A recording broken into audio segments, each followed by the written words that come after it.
discussão é a parte que eu fiquei do trabalho. Estamos falando sobre a perda auditiva hereditária, PAH. Ela é responsável por grande parte das perdas auditivas bilaterais, severas e ou profundas. Os autores concluíram que em aproximadamente 50% dos casos, a perda auditiva foi de origem hereditária. A avaliação genético-clínica da família em questão, no caso do nosso artigo 5, levou ao diagnóstico de perda auditiva isolada, por serem afastadas outras alterações que sugerissem um quadro sindrômico. O que é uma doença sindrômica? Como é feito o estudo dessa doença? O método consiste em incluir a doença dentro de síndromes pré-estabelecidas, baseadas em sintomas e sinais, instituir tratamento imediato sem aguardar resultados de exames confirmatórios. Ou seja, é feito um estudo muito mais rápido, eles não esperam o resultado para concluir o que acontece. O estudo da história pregressiva da doença na família, no caso do artigo, associado ao padrão audiológico, levou ao diagnóstico de perda auditiva autossômica dominante progressiva ou, como é descrita por alguns autores, autossômica dominante neurosensorial precoce, que é a doença autossômica dominante. Numa transmissão dominante, uma criança afetada normalmente tem um dos progenitores com o mesmo problema. Quando o progenitor é portador do gene da doença, existe o risco na ordem de 50% de cada descendente herdar o gene e apresentar manifestações do problema, embora possa não ser evidente no momento do nascimento. Há uma igual probabilidade de a criança não receber o gene defeituoso. E nesse caso, essa criança, só essa que não recebeu esse gene defeituoso, e os seus descendentes estarão livres dessa doença genética. Existem cerca de 2 mil problemas genéticos autossômicos dominantes conhecidos.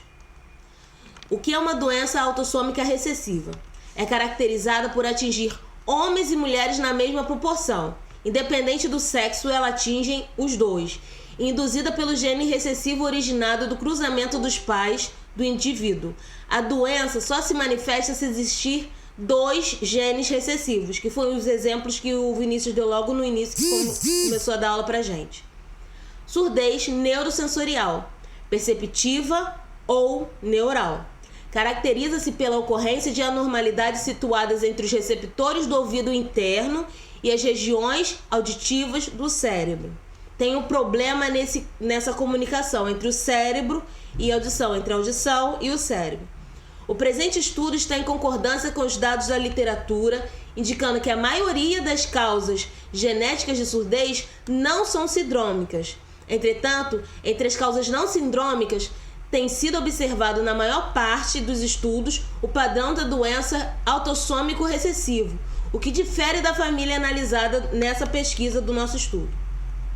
Em outro estudo, realizado com crianças em um hospital na Grécia, foi verificado que, de 94 crianças portadoras de perda auditiva, dentro desses 94, 47% eram de causas hereditárias, dentro que desses 47, 23% eram de tipo sindrômicos e 77% não sindrômica.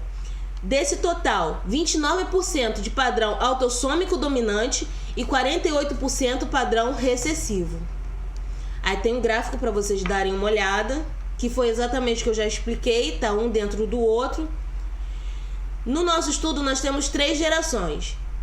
Na primeira, segunda e terceira geração, apresentaram indivíduos com perda auditiva e ambos os sexos foram afetados.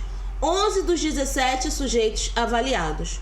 Houve também uma piora na ocorrência da perda auditiva com aumento de idade. A perda auditiva está inicialmente limitada a uma faixa etária de frequência, uma estreita faixa de frequência, primeiramente as altas. As gerações que sofreram essa perda foram a segunda e terceira geração, as idades entre 26, 14 e 11 anos respectivamente, e progride envolvendo também frequências médias na segunda e terceira geração, com as idades entre 43, 38, 36, 30 e 22, respectivamente, até o cometimento de todas as frequências na primeira e segunda geração, com idades entre 68, 44 e 39 anos, respectivamente. O que a gente pode notar é que no caso das perdas de estreita faixa de frequência, nós temos pessoas mais novas. E na de médias frequências, pessoas mais velhas. E progressivamente em todas as frequências, os mais idosos. A percepção da dificuldade auditiva com a idade pelos indivíduos variou de 20 a 38 anos, média de 26,1, sendo que dentre os afetados, 5 não referiram queixa. Tal fato pode estar associado à configuração audiométrica da perda, na qual a preservação das frequências da fala e perda apenas em frequências altas isoladas. A discriminação da fala pode ser pouco comprometida em perdas auditivas neurosensoriais, que atingem apenas frequências mais altas, acima de 2000 Hz, devido à área da fala concentrar energia na faixa de frequência entre 400 e 4000 Hz, embora inclua frequências mais baixas. A área de frequência fundamental, que foi que a gente estudou com a rádio também lá em Física da Fala, e altas, formantes de algumas consoantes. Essa é a minha parte. Beijo, fui!